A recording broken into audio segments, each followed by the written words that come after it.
Почитувани граѓани, состојбата со загадувањето на воздухот е сериозна и ќе станува уште поалармантна. Многу веројатно е дека загадувањето ќе биде далеку поголемо од минатата зима. Грејаната сезона во Скопје почна со екстремно загаден воздух, многу опасен за здравјето, со вредности на ситните честички PM10 неколку пати над максимално дозволените граници. Виновник за ваквата состојба не е времето, не е однесувањето на граѓаните. Загадувањето, за жал, е последица на погрешните политики на власта на централно и на локално ниво. Во Македонија не се применуваат основните принципи за заштита на животна средина и изостанува интеграцијата на стандардите за квалитет на животна средина во секоја општествена област. Доказ се податоците од неколку мерни станици. Не е само Скопје загадено. Просечната концентрација на прах во воздухот на дневно ниво е поголема од максимално дозволената и во Битола, Тетово, Кичево. Светската здравствена организација ги прогласи ситните честички PM10 за канцерогени, поопасни за здравјето на луѓето и од пасивното пушење. Овие честички може да предизвикаат кардиолошки и белодробни заболувања, алергии, рак, па дури и смрт. Според Светската банка, годишно во Македонија поради загаден воздух умираат 1350 лица.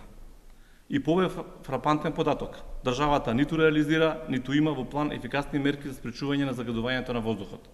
Здравјето на граѓаните е загрозено поради неколку причини.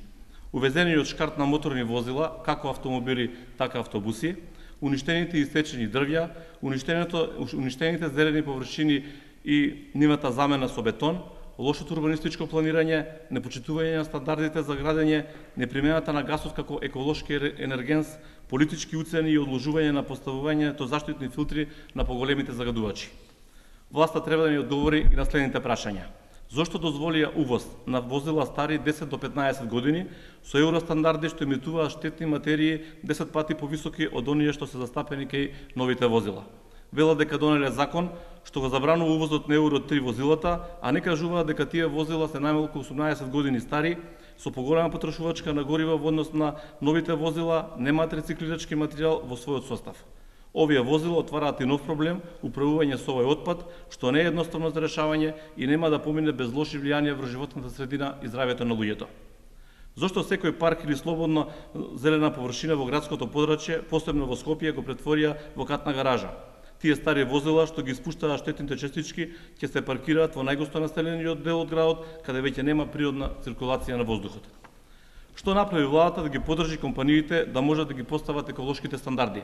Дали им понуди поволни кредити? Дали обезбеди учество на фирмите во ЕУ фондовите, посебно во оние што се однесуваат на екоиновативноста во производниот процес? Власта можеше да обезбеди промотивна набавка на велосипеди. Градот Скопје, затекнат од големиот проблем со загадувањето, најавува средство за фаќање на цврстите честички со одредена химикалија и намалување на загадувањето.